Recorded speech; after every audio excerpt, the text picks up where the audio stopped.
शनि, केतु और चंद्रमा के कंजक्शन को हम लगातार विचार कर रहे हैं। इस वीडियो में अब मेष लगन वाले जातकों के लिए 10th हाउस के लिए चर्चा करने वाले हैं। 10th हाउस में अगर ये कंजक्शन बनेगा तो शनि यहाँ अपने घर में स्थित होंगे, जबकि शनि आपके चार्ट में 11वें घर के भी स्वामी है और चंद्रमा आपके 4th लॉर्ड होकर अपने से बिल्कुल ऑपोजिट आ रहे हैं यहाँ पे। देखिए शनि इस स्थिति में केतु के साथ आ गए और चंद्रमा भी यहाँ केतु के साथ ही आ गए। ऐसे में जो केतु और चंद्र का कंजक्शन यहाँ बना, ये ग्रहण दोष का निर्माण हुआ और शनि चंद्रमा के साथ मिलके यहाँ आपका विष दोष बना रहे। जबकि शनि और केतु के लिए अगर देखा जाए तो यहाँ पर ये वैराग्य युति इसको बोल सकते हैं आप लोग। तो ऐसा जब भी कंजक्शन बनेगा तो कहीं ना कहीं कैरियर रिलेटेड जातक का बहुत ज्यादा कुछ प्रारब्ध नजर आएगा। बहुत गहरा कोई कार्मिक रिलेशन कहीं ना कहीं ऐसी कंजक्शन पैदा करती है। हालांकि यहाँ अगर शनि वक्री ना हो तो आपके लिए ज्यादा अच्छा है। अगर शनि वक्री हो गए तो फिर आप पूर्ण रूप से वैराग्य की तरफ जा सकते हैं। तो ऐसा जो जातक होगा वो अपना कौन सा किस प्रकार का प्रोफेशन चुने उसको लेके बहुत ज़्यादा कंफ्यूज्ड होगा। जातक लगभग अपनी 25 की एज तक अपने कैरियर में बहुत ज़्यादा सेटल नहीं हो पाएगा और उसको काफ़ी ज़्यादा ही हार्डवर्क करना पड़ेगा। बट अगर शनि यहाँ काफ़ी ज़्यादा स्ट्रॉन्ग स्थिति में भी होंगे, अगर वक्री भी नहीं होंगे, तो जातक को अपने कैरियर में सेटल होने में काफ़ी ज़्यादा डिले हो सकता है। अब क्योंकि शनि 10वें घर के स्वामी होने के साथ साथ वो 11वें घर के भी लॉर्ड है, तो ऐसे में जातक को बहुत ज़्यादा कॉम्प्रोमाइज़ करना पड़ सकता है अपने कैरियर के लिए। जातक अपना बहुत कुछ त्याग सकता है, जैसे वो अपनी कोई बहुत बड़ी इच्छा या अपेक्षा का भी त्याग कर सकता है अपने करियर में आगे बढ़ने के लिए। बट वो एक समय बाद ये रियलाइज करेगा कि कहीं ना कहीं उसने जो त्याग किया है, उसने जो अपेक्षाएं रखी थी, कहीं ना कहीं वो सारी की सारी पूरी नहीं हो सकती। और जब एक समय बाद ऐसे जातकों का जब केतु एक्टिवेट होगा लगभग 45 या 45 की एज के बाद, उस समय जातक को ये सब कुछ समझ में आएगा। तो यहाँ शनि का वक्री होना यहाँ पर इस कंजक्शन के प्रभाव को या रिजल्ट को पूर्ण रूप से बदल सकता है।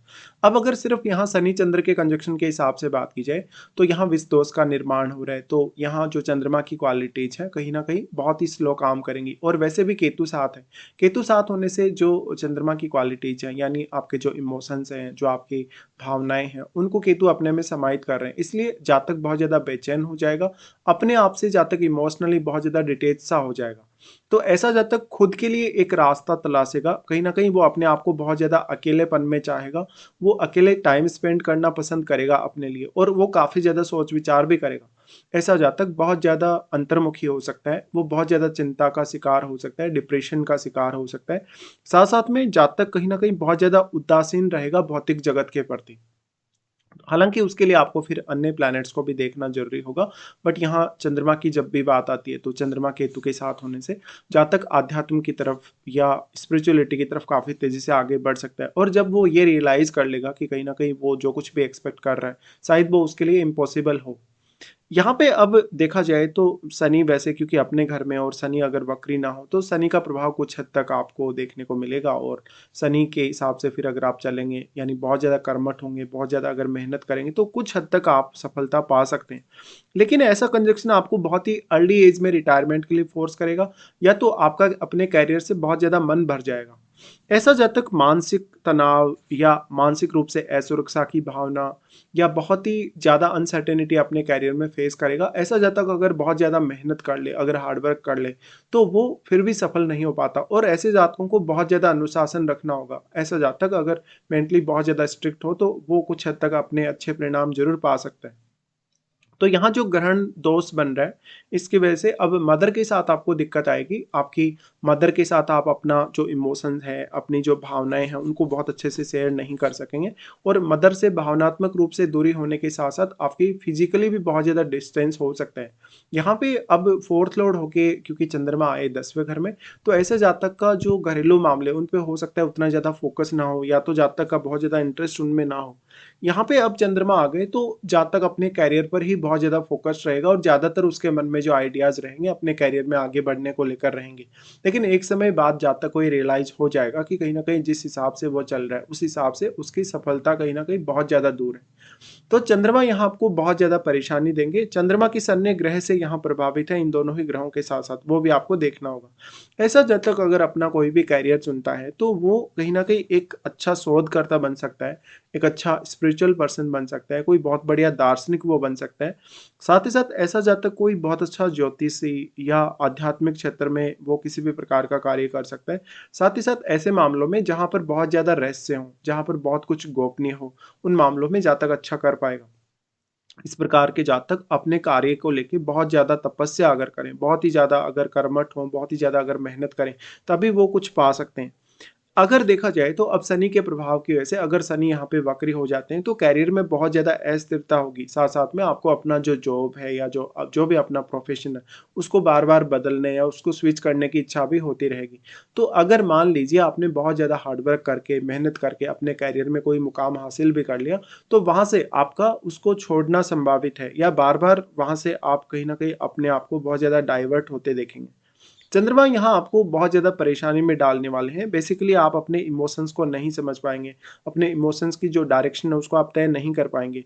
यहाँ पर फिर जो सबसे ज़्यादा आपके लिए परेशानी बनती है वो है आपका मानसिक रूप से दबाव में आना या बहुत जल्दी कोई बहुत कड़ा कदम नहीं उठा पाना या कभी-कभी इस प्रकार के जातकों को नींद से जुड़ी हुई समस्याएँ भी हो सकती हैं। वास्तव में जातक अगर यहाँ पे चंद्रमा पर ही ज़्यादा से ज़्यादा बल दें, अगर शनि या केतु के बजाय, तो वो ज़्यादा सफल हो सकते हैं। तो चंद्रमा को आपको काफ़ी ज़्यादा स्ट्रॉन्ग करना होगा, फिर क्योंकि 4th हाउस में राहु भी है, तो राहु भी यहाँ पर आपकी लाइफ में बहुत ही मेजर रोल प्ले करेगा। ऐसा कंजंक्शन है तो जातक इवन विदेश में बहुत अच्छे से सेटल हो सकता है।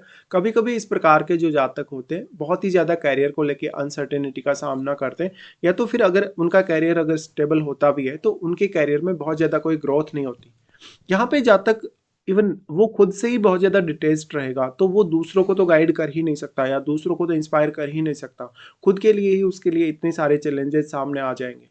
अगर हम शनि की दृष्टियों के हिसाब से विचार करें तो शनि सबसे पहले यहाँ पर आपके 12वें घर पे अपना एस्पेक्ट डालते हैं। 12वें घर पे शनि की दृष्टि का होना आपको काफ़ी ज़्यादा स्पिरिचुअलिटी की तरफ लेकर जा सकता है, आध्यात्मिक बना सकता है, विदेश सेटल कर सकता है या तो फिर आपका 12वें घर से संबंधित कोई भी प्रोफेशन हो तो आपको काफ़ी फ़ायदा मिलेगा।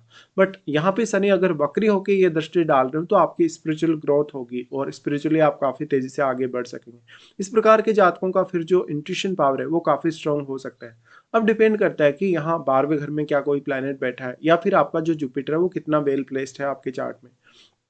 उसके बाद जो इनका प्रभाव होगा वो यहाँ आपके 4th हाउस पे होगा, बट क्योंकि 4th हाउस में अब राहु स्थित है, तो राहु स्थित होने से आपका पढ़ाई लिखाई में कोई ज़्यादा मन नहीं लगेगा। आपको कोई ऐसा फील्ड चाहिए जहाँ पर सेम सेम कार्य आपको लगातार करना पड़ता हो, जहाँ पर सेम सेम तरीके से आपको सोचना या विचार करना पड़ता हो। यहाँ पे अब 4th हाउस में क्योंकि राहु होंगे तो राहु के साथ बैठा हुआ ग्रह ही आपकी मदद जरूर कर सकता है यहाँ पे। तो जो चंद्रमा का यहाँ प्रभाव पड़ा या जो शनि का यहाँ प्रभाव पड़ा वो आपको कोई विशेष फायदा नहीं करवा पाएगा और फैमिली से आप इमोशनली मेंटली बहुत ज़्यादा डिटेच से हो जाएंगे, इवन फैमिली से बहुत ज़्यादा अलग भी आप हो जाएंगे। शनि का प्रभाव यहाँ रहेगा आपके सप्तम घर पे। देखिए सप्तम घर पे शनि के प्रभाव का होना कहीं ना कहीं मैरिड लाइफ को बहुत ज़्यादा नीरस बना देता है। आपका जो मेन फोकस रहेगा वो कैरियर की तरफ रहेगा और कैरियर में बहुत ज़्यादा फ्रस्ट्रेशन होगी, तो इसका असर आपकी मैरिड लाइफ पर भी होगा। जीवन साथी के साथ भी आपके जो रिश्ते हैं उनमें काफ़ी ज़्यादा उतार चढ़ाव आ सकते हैं। हालांकि अगर आप कोई बिजनेस कर रहे हैं तो बिजनेस के मामले में ज़रूर आपको थोड़ा शनि सपोर्ट कर सकते हैं। तो या तो आपको यहाँ प्रॉपर्ली शनि को फॉलो करना होगा जिससे आप ज़्यादा से ज़्यादा अपनी जिम्मेदारियों को समझ पाएँ और उनको ले पाएँ। साथ ही बहुत ज़्यादा हार्ड वर्किंग आपको बनना पड़ेगा। अब डिपेंड करता है कि यहाँ पर शनि जिन-जिन भाव पर अपना प्रभाव डाल रहे हैं, उन भाव में कोई प्लैनेट है या नहीं। क्योंकि इन भाव में कोई भी यदि प्लैनेट होगा तो वो भी आपको काफ़ी प्रभावित कर पाएगा। बेसिकली हम यही मानते हैं कि इस प्रकार का जो कंजक्शन होता है, जातक बहुत ज़्यादा कन्फ्यूज़्ड रहता है। जातक जो भी सोचता है, जो भी विचार करता है, चाहे वो कितना भी सोचे, वो ओवरथिंक भी अगर करे, तो वो एक सही फैसला नहीं ले पाता और अगर सही फैसला ले भी लेता है, तो कुछ समय बाद वो फिर से भ्रमित हो सकता है। ऐसे में मानसिक तौर पे आपको बहुत ज़्यादा कहीं न कहीं स्टेबिलिटी की आवश्यकता है। इसके साथ ही अगर आप करियर में एक बार बहुत अच्छे से सेटल हो भी गए, तो आप करियर में उतनी ज़्यादा ग्रोथ नहीं पाएँगे। तो ये एक बहुत ही ऐसा कन्फ्यूजिंग वाला युति है, जिसमें आप प्रॉपर्ली कुछ भी अच्छे से फैसले नहीं ले पाते। यहाँ पे फिर अन्य कौन-कौन से ग्रहों का प्रभाव है आपके 10th हाउस पे, उन ग्रहों को देखिए। उन ग्रहों का किस प्रकार का प्रभाव यहाँ पड़ रहा है और हालाँकि यहाँ राहु का प्रभाव है वैसे तो, बट राहु का प्रभाव एक सीमा तक ही यहाँ रहने वाला है। क्योंकि राहु और केतु के बीच में 180 डिग्री का एंगल है और इस एंगल के होते हुए ही ऐसा होगा। वास्तव में राहु के साथ बैठा प्लैनेट काफ़ी ज़्यादा स्ट्रॉन्ग है, क्योंकि राहु ने उसको काफ़ी मल्टीप्लाई किया है, तो उस ग्रह की क्वालिटीज़ बहुत ज़्यादा मल्टीप्लाई हुई और आपके फोर्थ हाउस की क्वालिटीज़ भी काफ़ी ज़्यादा मल्टीप्लाई हुई। इसलिए राहु के साथ बैठा हुआ ग्रह आपके शनि, चंद्रमा या केतु को बहुत ही स्ट्रांगली प्रभावित कर सकता है। तो अब सिर्फ वही ग्रह बचा जो आपको यहाँ ज़्यादा से ज़्यादा सपोर्ट कर सकता है। वास्तव में अगर देखा जाए तो इस प्रकार का जो जातक होता है कैरियर में बहुत ज़्यादा अनसर्टेनिटी का सामना करता है। जातक अपने कैरियर की वजह से बहुत ज़्यादा डिफेम हो सकता है कभी कभी, या वो बहुत ज़्यादा अंतर्मुखी हो सकता है, तो उसको पब्लिकली डील करने में बहुत ज़्यादा परेशानी होगी। अब अगर आपका लग्नेश मंगल बहुत ही मजबूत स्थिति में हो, या तो फिर आपका सप्तम भाव में कोई ऐसा प्लैनेट बैठा हो जो आपको सपोर्ट कर सके, जैसे मंगल जैसा ग्रह हो सप्तम में, बृहस्पति जैसा ग्रह हो, तो आपके लिए ज़्यादा अच्छा हो सकता है। अब डिपेंड ये करता है कि आपके जो यहाँ पे, क्योंकि चंद्रमा आपके फोर्थ हाउस के लॉर्ड है, बट शनि आपके 11वें घर के भी लॉर्ड है, तो 11वें घर में बैठे हुए प्लैनेट की भूमिका भी आपके लिए उतनी ही इंपॉर्टेंट होगी। साथ साथ में अब लग्नेश जितना ज़्यादा स्ट्रॉन्ग होगा उतना ही ज़्यादा आप यहाँ अपने आप को कहीं ना कहीं ये रियलाइज करवा पाएंगे जो वास्तव में ये जो कंजक्शन बन रहा है उसका प्रभाव आपको किस तरीके से अपने लिए पॉजिटिव बनाना है। तो मोस्टली ऐसा जो कंजक्शन होगा वो आपको हमेशा कैरियर से या कैरियर रिलेटेड अपनी अपेक्षाओं से, इच्छाओं से दूर रखने की कोशिश करेगा और आपका एक गहरा कार्मिक रिलेशन दिखाएगा। निश्चित तौर पे आप जिस भी प्रोफेशन में होंगे उस प्रोफेशन में बहुत ज़्यादा ग्रोथ ना होके स्टेबिलिटी जैसी स्थिति रहेगी, तो आपको यहाँ हार्डवर्क काफ़ी ज़्यादा करना पड़ेगा और कभी कभी आपको अपनी फैमिली की जिम्मेदारियां भी बहुत ही ज़्यादा निभानी पड़ेंगी। बट उसके बावजूद भी जहाँ तक पूरा पूरा अपना प्रयास करता है कैरियर में आगे बढ़ने के लिए, बट वो एक्चुअल में सफल नहीं हो पाता और लगातार आप अपने निर्णयों को बदलते रहते हैं, निर्णयों को लेके बहुत ज़्यादा कन्फ्यूजन में भी रहते हैं, तो ये एक बहुत बड़ी समस्या बन जाती है।